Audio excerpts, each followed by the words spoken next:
స్థానిక సంస్థల ఎన్నికల నిర్వహణకు ఎలక్షన్ కమిషన్ కసరత్తు చేస్తున్నది.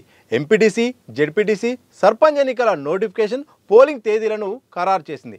రాష్ట్ర వ్యాప్తంగా ఎంపీటీసీ, జెడ్పీటీసీ ఎలక్షన్స్ 2 విడతల్లో, సర్పంచ్ ఎన్నికలు 3 విడతల్లో నిర్వహించడానికి ఏర్పాట్లు చేస్తున్నది. దీంతో అభ్యర్థులను బరిలో దింపి తమ సత్తా చాటాలని అధికార కాంగ్రెస్తో పాటు బీఆర్ఎస్, బీజేపీలు ప్లాన్ చేస్తున్నాయి. అయితే వామపక్ష పార్టీల నిర్ణయంపై ఉత్కంఠ నెలకొన్నది. ఒంటరిగా పోటీ చేస్తారా, ఏ పార్టీతోనైనా పొత్తు పెట్టుకుంటారా, లేకపోతే మద్దతు ప్రకటిస్తారా అనే చర్చ రాజకీయ వర్గాల్లో జరుగుతున్నది. దీనిపై ఈ 2 పార్టీలు ఇప్పటి వరకు ఎలాంటి ప్రకటన చేయలేదు. సిపిఐ జాతీయ కార్యదర్శిగా ఇటీవల పల్ల వెంకటరెడ్డి ఎన్నికయ్యారు. కూనంనేని సాంబశివరావుకు జాతీయ కార్యవర్గ సభ్యులుగా అవకాశం కల్పించారు. ఈ ఏడాది జనవరిలో సిపిఎం రాష్ట్ర కార్యదర్శిగా వనపర్తికి చెందిన జాన్ వెస్లీ ఎన్నికయ్యారు. గత అసెంబ్లీ, పార్లమెంట్ ఎన్నికల్లో కాంగ్రెస్ పార్టీకి మద్దతు ప్రకటించిన ఆయా పార్టీల అధిష్టానాలు ఇప్పుడు ఎలాంటి నిర్ణయాలు తీసుకుంటాయోనని ఆయా పార్టీల కార్యకర్తలు ఆసక్తిగా ఎదురుచూస్తున్నారు.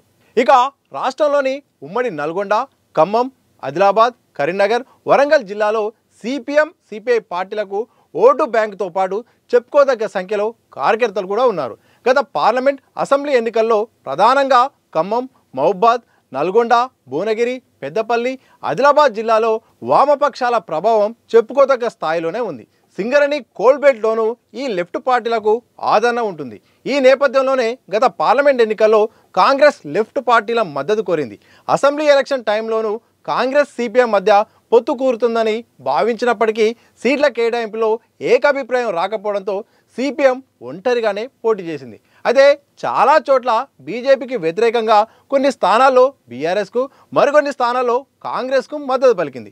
సిపిఐ మాత్రం కాంగ్రెస్తో పొత్తు పెట్టుకుని కొత్తగూడ నుండి పోటీ చేసి గెలిచింది. ఇప్పుడు ఆ పార్టీ అన్ని స్థానాల్లోనూ కాంగ్రెస్కు మద్దతు ఇస్తున్నది. మరోవైపు పార్టీకి కనీసం ఓట్లు సాధించాలన్న భావనలో సిపిఎం ఉన్నట్టు తెలుస్తుంది. తాజాగా వెలువడిన స్థానిక ఎన్నికలకు సంబంధించిన నోటిఫికేషన్పై ఆయా పార్టీల అధిష్టానాలు స్పష్టమైన ప్రకటన చేసే వరకు పార్టీ శ్రేణుల్లో ఉత్కంఠ అయితే కనిపిస్తుంది. మరి చూడాలి, వామపక్ష పార్టీలు ఎటువైపు మద్దతు ఇస్తాయనేది మాత్రం ఉత్కంఠగా ఉంది. ఎందుకంటే అధికారిక కాంగ్రెస్ పార్టీకి అయితే మాత్రం ఇప్పటికే సిపిఐ మద్దతు అయితే డైరెక్ట్గా ఇస్తుంది. ఇందులో భాగంగా సిపిఎం నిర్ణయంపై కూడా ఆధారపడింది.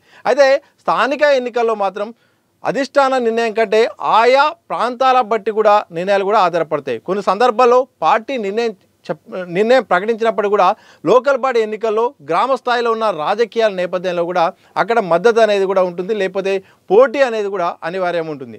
అందుకే ఈ మధ్యకాలంలో వామపక్ష పార్టీలు కూడా అధిష్టానాలు ఒకవైపు ప్రకటన కూడా ఆయా ప్రాంతాలను బట్టి, అక్కడున్న పరిస్థితులను బట్టి కూడా మీ నిర్ణయం మీరు తీసుకోవచ్చు అని కూడా చెప్పిన సందర్భాలు కూడా కనిపిస్తున్నాయి.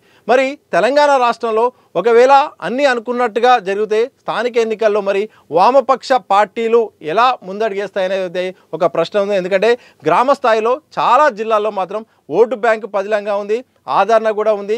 స్థానిక ఎన్నికల్లో మాత్రం సత్తా చాటడానికి చాలా స్థానాల్లో మాత్రం వాళ్ళ బలంగా ఉంది. మరి ఈ నేపథ్యంలో ఒంటరిగా పోటీ చేస్తాయా, మద్దతు ప్రకటిస్తాయా, పొత్తు పెట్టుకుంటాయా, ఇలాంటి ప్రశ్నలు అయితే ఉన్నాయి. చూడాలి మరి దీనికి ఏం సమాధానం చెప్తారో. త్వరలో మరి ఆ పార్టీలు రాష్ట్ర స్థాయిలో, మరి ఢిల్లీ స్థాయిలోనా మరి ఎలా నిర్ణయం తీసుకుంటాయని మాత్రం మరికొద్ది రోజుల్లో ఓ క్లారిటీ అయితే రాబోతుంది. మరి మీరేమనుకుంటున్నారు? వామపక్ష పార్టీల ఆలోచన ఎలా ఉండబోతుంది? స్థానిక ఎన్నికల్లో సత్తా చాటడానికి ఇంకా బలంగా ఉన్నాయని మీరు భావిస్తున్నారా? అలాగే మద్దతు ఇస్తాయా, ఒంటరిగా పోటీ చేస్తాయని మీకైనా డౌట్ ఉందా? మీ అభిప్రాయం ఏంటో కామెంట్ చేసి చెప్పండి.